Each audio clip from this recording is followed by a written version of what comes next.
Welcome to the Nosebleed Section, where the view from the best seats in the stadium might be hot, but the insights go even deeper.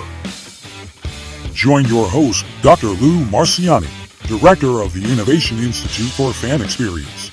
We're pulling back the curtain on the sports and entertainment industry, one episode at a time. From the top row of the venue, we're taking a wide-angle look at the evolving fan journey.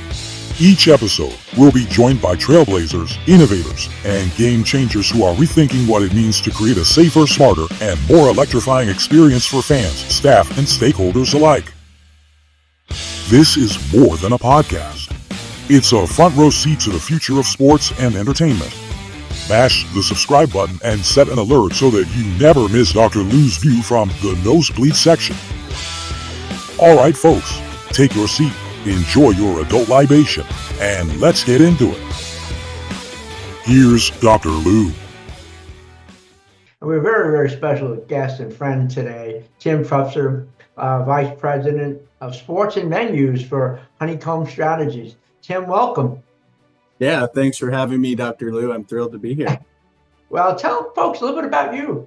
Sure. Yeah, I have been in sports and sustainability for 15 years, if you can believe it. I started in this space back in 2010 and spent 10 and a half years with the Convention Center, Stadium, and Olympic Park complex here in Atlanta, where I'm still based. In that role, I was Director of Sustainability and Corporate Social Responsibility. So really had the opportunity to look at all things environmental impact for buildings, for that campus, and for the events that we hosted there, including a couple of men's Final Fours, a Super Bowl, a college football national championship. And then for about the last 2 years, I've been with Honeycomb Strategies, which is a small sustainability consulting firm that is really focused on sustainability in the sports and events industries. So I still do a lot of the same type of work that I had been doing, but with a lot more clients now and having a much larger breadth of influence throughout the industry. Well, very, very good. I guess we'll start off right from the beginning. What is the state of sustainability in sports and entertainment? Yeah, no, it's a great question. And the state it's continuing to evolve. I think if you had asked me this 6 months ago, I would have had a different answer. But needless to say, more and more sports and event industry organizations are embracing sustainability as part of their just day-to-day operations and incorporating it into their long-term strategies and visions. And that's really due to a number of things. One being the fact that it's such a competitive industry to begin with. They're seeing their peers doing things, getting accolades for achieving certain milestones or receiving awards or getting certifications. And that's influencing other organizations to get on the bandwagon. We're also seeing, just in terms of, as you mentioned, Dr. Lou, the fans and the attendees are starting to ask for this.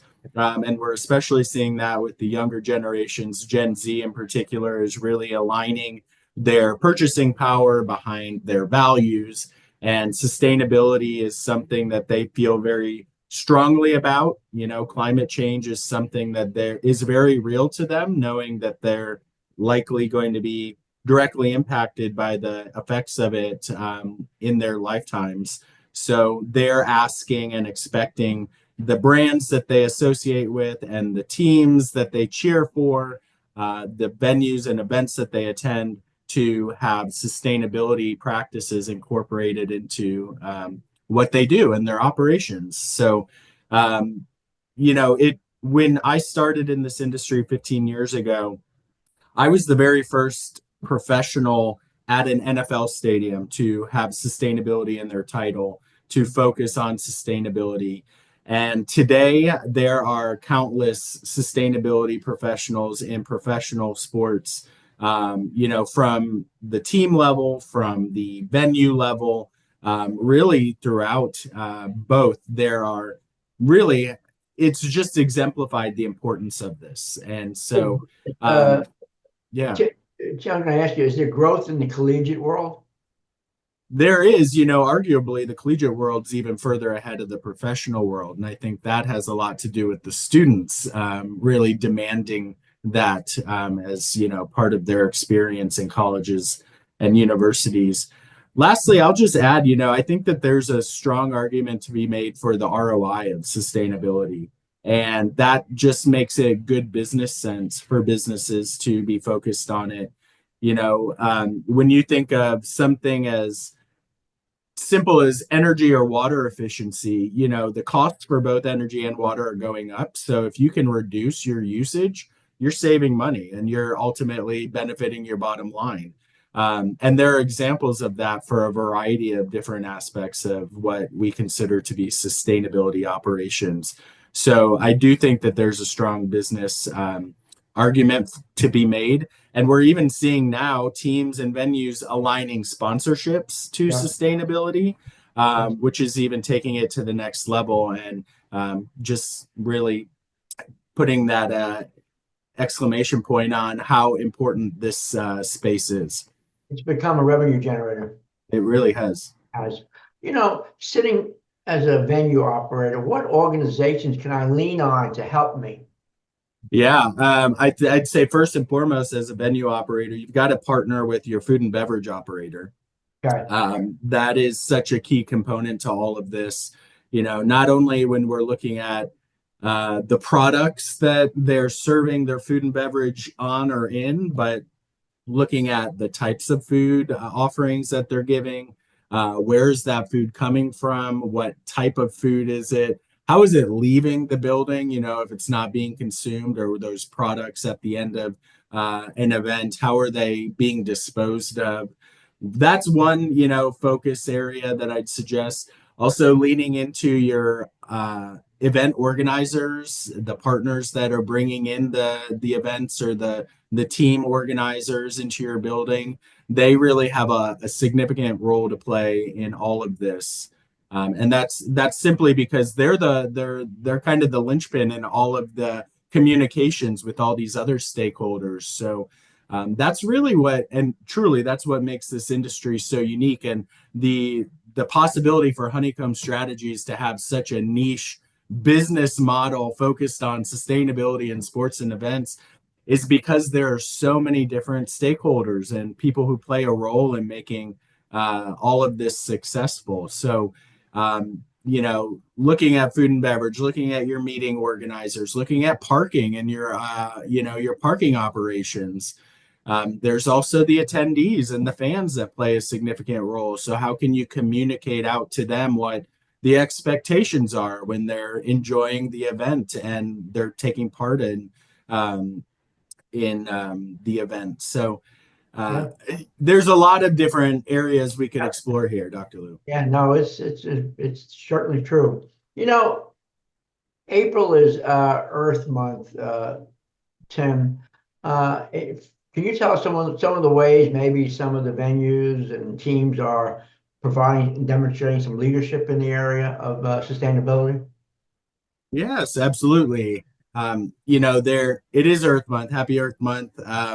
I hope you anticipated or aligned this topic with Earth Month. I assumed you did. I did. Yeah, smart man. There's a lot going on this month. And, one thing that I think is becoming more prevalent that we're seeing specifically in April, but we're also seeing it take place in October. And that's because Green Sports Day is always in October. So that's another area to consider.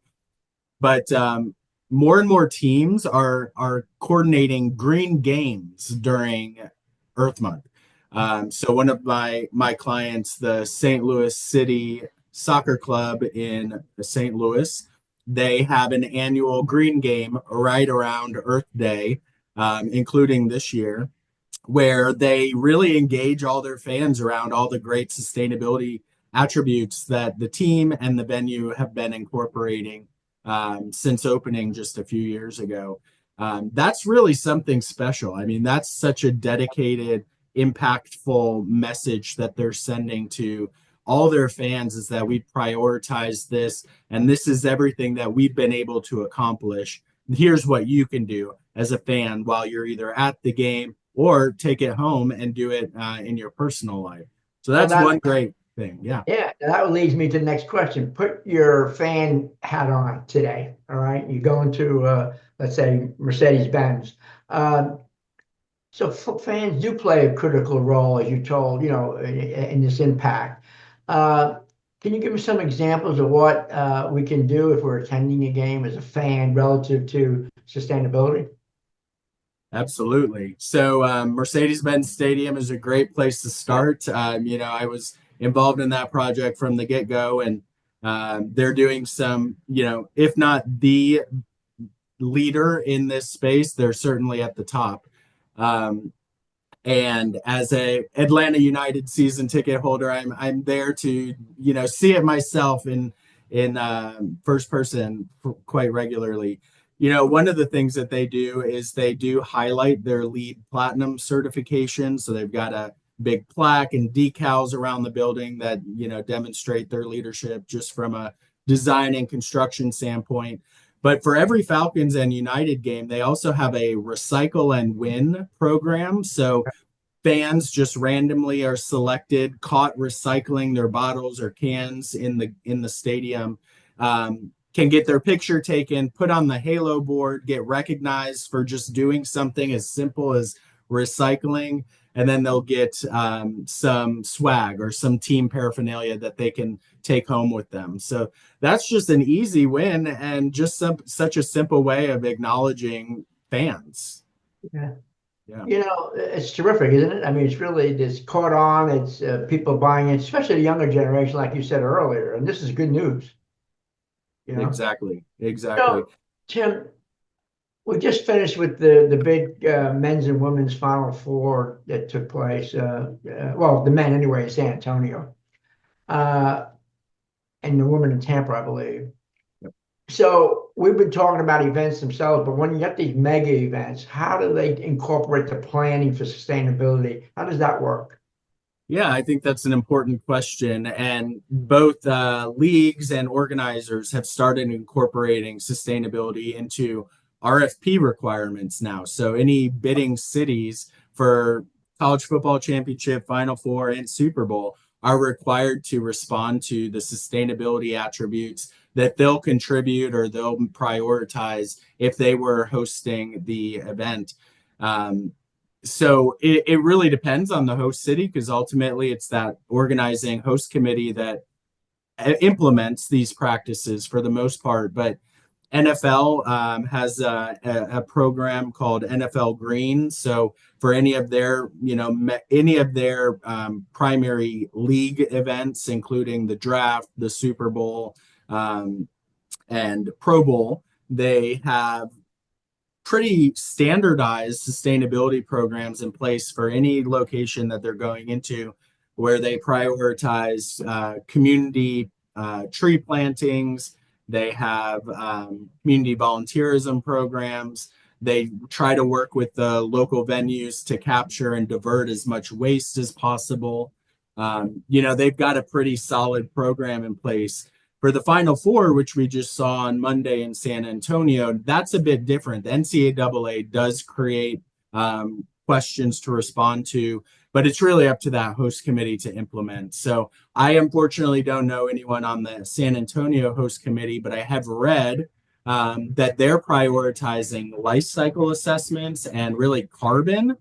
So they're looking at aspects of travel, energy usage, fuel usage around the games, probably involving fan travel, player movement, and are prioritizing reducing those. When I was leading sustainability for the Final Four in 2013 and 2020, before COVID canceled it, we really were focusing on working with all the host venues on waste diversion. We purchased renewable energy credits to help offset the energy used with solar power and wind power. We had a lot of community engagement events that just really raised the awareness of sustainability going into those events, like having an electronics recycling drive, having clothing recycling drives to benefit the local community. And then some of your typical practices now, like I said, tree plantings, messaging, those types of things. So it really depends, but a lot of those mega events now are producing sustainability reports. So you can probably find those on their websites or a simple Google search if you're looking for more information about what took place.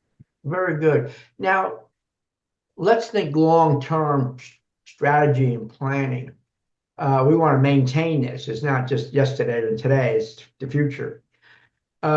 So how do they think in terms of these organizations and venues that think long-term? And then the other thing that I'm interested in is, how do you measure some of these components? How do you measure success or failure? Go ahead.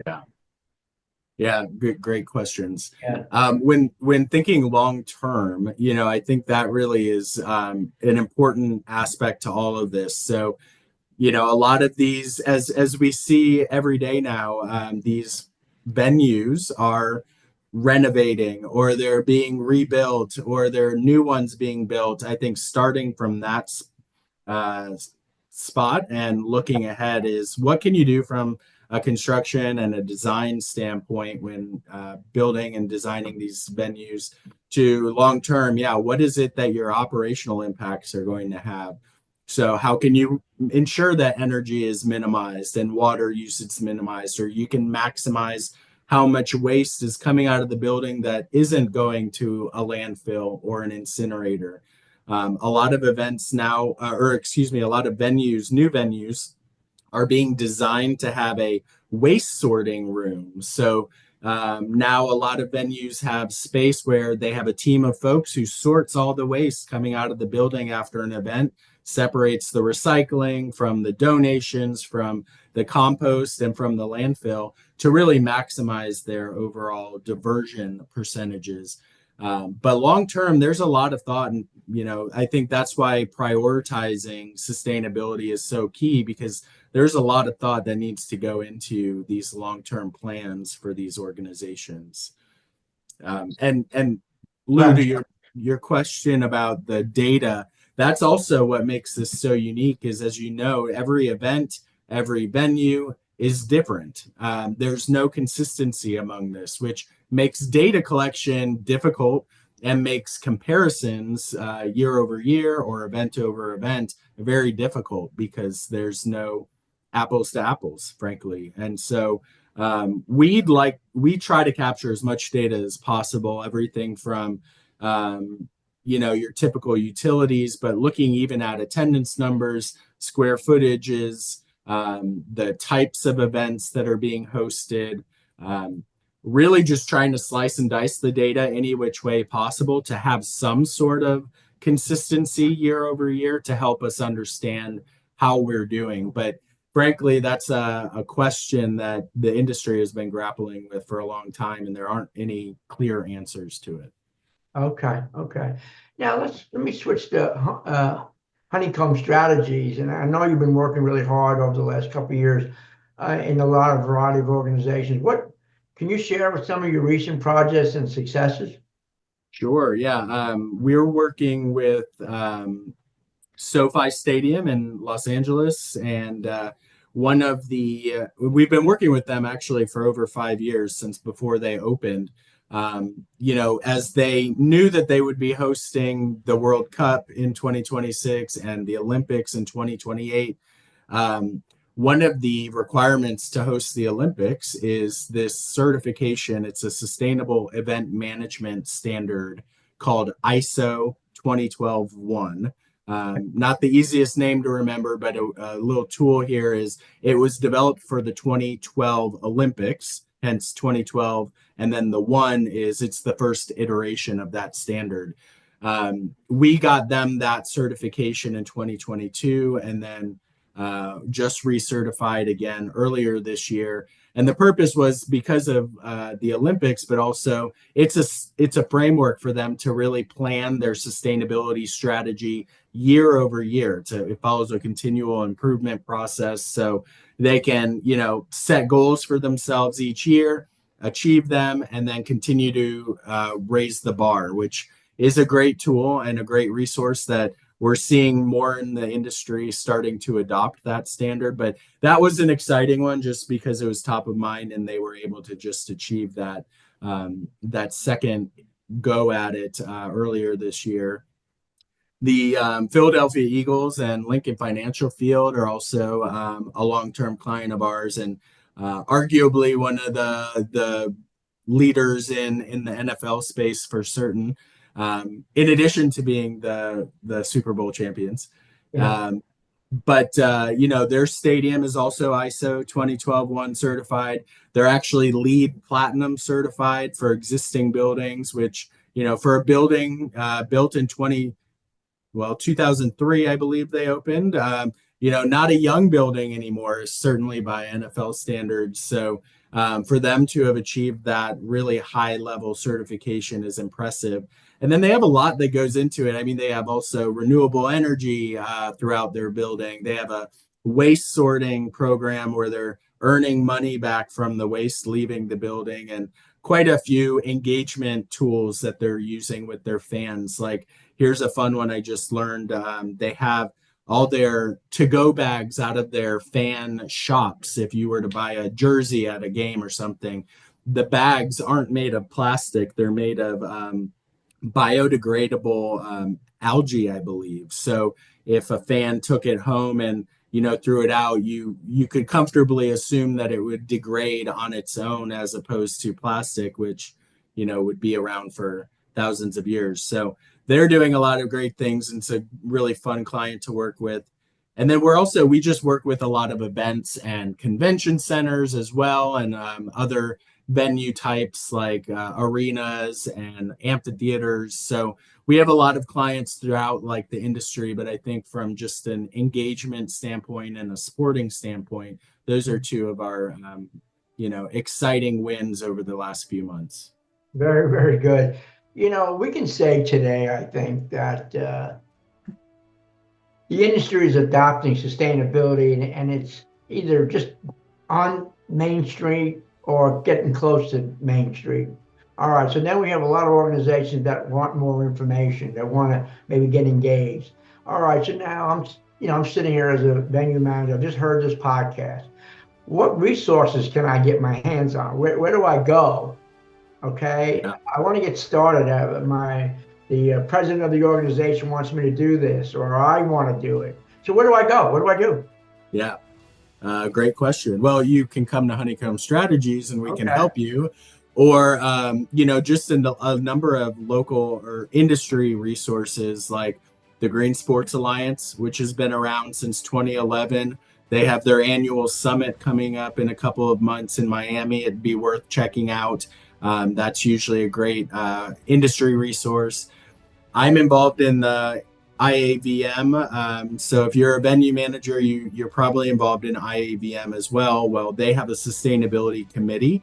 Get involved in that group, which really has done a lot to just facilitate conversation for venue managers around what's taking place throughout the industry.